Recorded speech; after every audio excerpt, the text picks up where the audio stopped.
China's heat wave breaks records. Xi Jinping personally asked Biden to stop Nancy Pelosi. And Chinese censors target the new Minions movie. That and more on this week's China News headlines.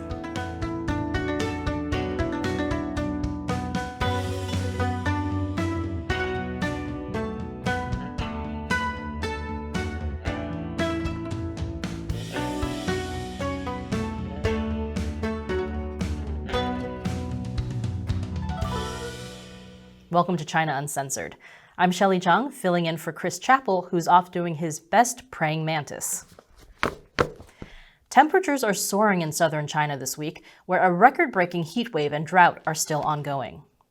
It's affecting an area of more than 500,000 square miles, equivalent to the states of Texas, Colorado, and California combined. Due to power shortages, factories have been shut in Sichuan province and the neighboring city of Chongqing for the second week in a row. And Chinese authorities have ordered wider power cuts in the region.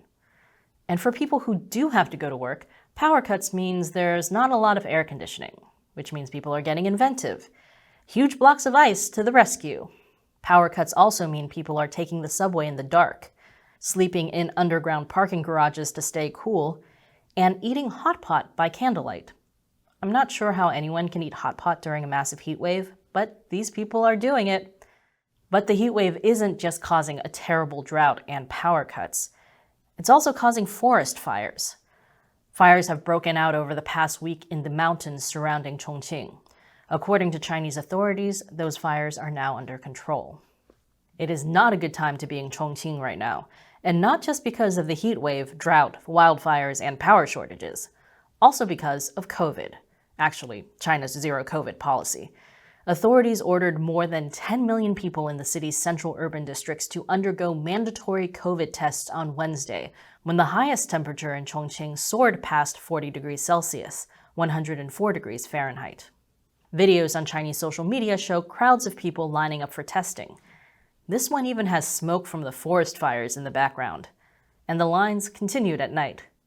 It was so hot, several posts showed people passing out while waiting in line.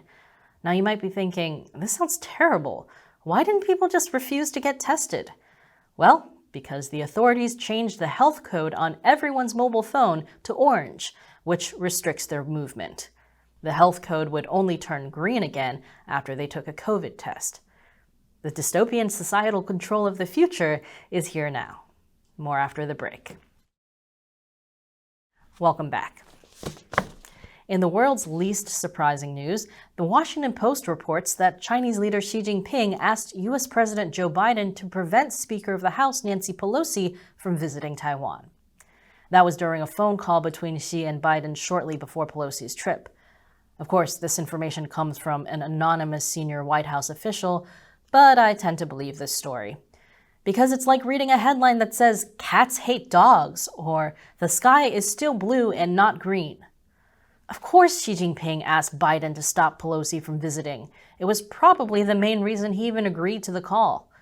The rest of the Post's article has a lot of sniping at Pelosi from anonymous White House officials who seem big mad that she didn't listen to their warnings.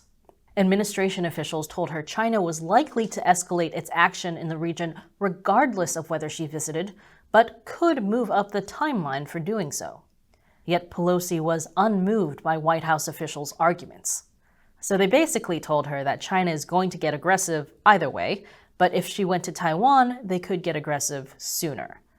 Why deal with that when everyone could just keep kicking the can down the road instead?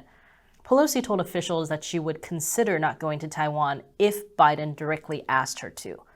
But she also said she would make it clear that she was canceling the trip because of Biden, which would pretty much make it look like President Biden was caving to China.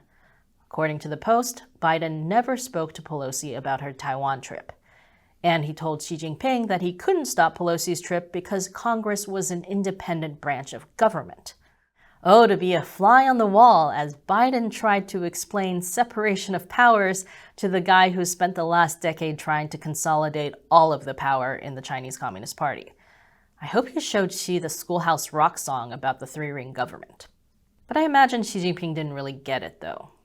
Sure, Mr. President, you say you can't stop Nancy Pelosi from visiting Taiwan, but why don't you just arrest her for corruption and replace her with a member of your own faction instead? See? Easy. And in another example of how the Chinese Communist Party is totally a normal government that does normal government things, party official Wang Yang met with Chinese Catholic leaders. These are people who are appointed by the Communist Party to lead the Catholic Church in China. Which explains why Wang Yang told these Catholic leaders to firmly uphold the leadership of the Chinese Communist Party and to help the religion better adapt itself to socialist society. Wang also told them to resist infiltration by foreign forces and resolutely safeguard China's sovereignty, security, and development interests. The Communist Party doesn't believe in separation of church and state. They believe in control of church by state. Which is also why it's important that they keep arresting those Catholic bishops from the underground Catholic Church. Totally normal. But U.S. Ambassador to China Nicholas Burns is calling out Beijing for what he calls their not normal overreaction to Nancy Pelosi's visit to Taiwan. He told CNN there's concern around the world that China is becoming an agent of instability in the Taiwan Strait. Burns also said that the Chinese Communist Party's reaction to Pelosi's visit was a manufactured crisis and an overreaction. The Chinese Foreign Ministry responded to the U.S. ambassador's comments by not overreacting at all. Just kidding. They responded with a lot of ranting about how it is the U.S. and not China that started the crisis and did all of the terrible things. Followed by more ranting where they accuse the U.S. of doing everything that the Chinese Communist Party is actually doing. It's basically like trying to win an argument by yelling, "I know you are, but what am I?" 5,000 times. Meanwhile, another U.S. delegation arrived in Taiwan earlier this week, this one led by Indiana Governor Eric Holcomb. He met with President Tsai Ing-wen and several Taiwanese companies focused on semiconductor manufacturing. Which is great and all, but just once, can we have at least one headline about someone visiting Taiwan that doesn't mention angering China? Is that too much to ask? And after this final break, China censors its minions. Welcome back. The U.S. National Institutes of Health has ended a grant it was giving to the Wuhan Institute of Virology, leading everyone to ask, wait, they're only ending that now? This is the grant that was given to EcoHealth Alliance to work with the Wuhan lab on bat coronavirus research. They were taking bat coronaviruses and adding spike proteins that were more transmissible to human cells. The NIH says these coronaviruses were too genetically distant to have become the SARS-CoV-2 virus.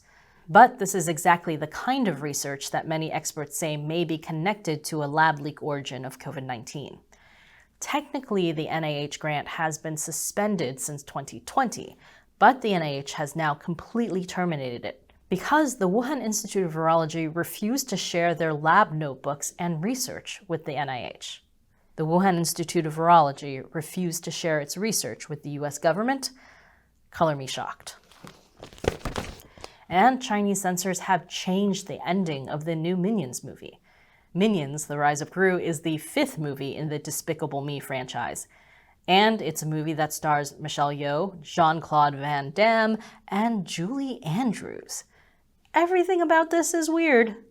In the end, one of the main villains/heroes, Wild Knuckles, fakes his death to escape both the authorities and his fellow villains, and he and Gru ride off into the sunset, which is apparently not okay in China. Instead, they added a few still images to the end of the movie, which said that Wild Knuckles ended up in prison for 20 years. Sure, okay. But here's where it gets even weirder. They also added images about how Gru became one of the good guys. And here's the important part, his biggest accomplishment is being the father to his 3 girls. Heartwarming family moment? Or awkward propaganda promoting China's 3-child policy? This isn't the first time China's changed the ending to a foreign movie this year. Back in January, the ending of Fight Club was changed when it started streaming in China. The Chinese version ends with a note to viewers saying that the police rapidly figured out the whole plan and arrested all criminals, successfully preventing the bomb from exploding. Also, Brad Pitt's character was sent to an asylum. I guess in China, even imaginary friends can be locked up. Anyway, after a lot of online ridicule and international headlines, the ending of Fight Club was restored. But I guess Chinese censors have short memories. After news of the Minions ending changes broke, there was a lot of online ridicule and international headlines. And the ending of Minions: The Rise of Gru was restored. And finally, reporting on China over the years, I've heard of a lot of weird reasons for people getting detained by the police. But this is the first time I've heard of a Chinese woman being detained for wearing a kimono. This happened in the city of Suzhou, in an area known as Little Tokyo because of all the Japanese restaurants. The woman was taking photos wearing a kimono and wig because she was cosplaying as a character from the manga Summertime Rendering. So this is like someone getting detained for cosplaying as Elsa from Frozen outside an IKEA.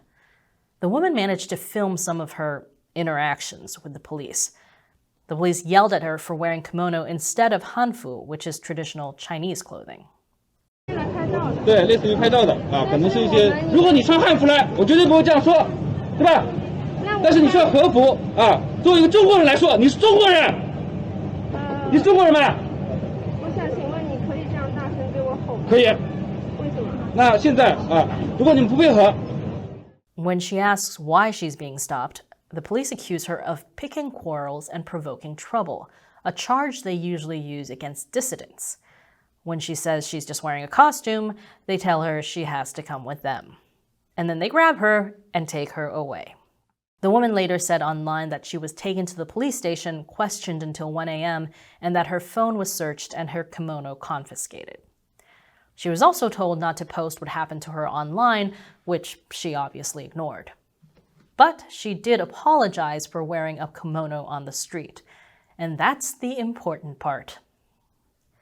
Anti-Japanese sentiment has been getting worse in China lately.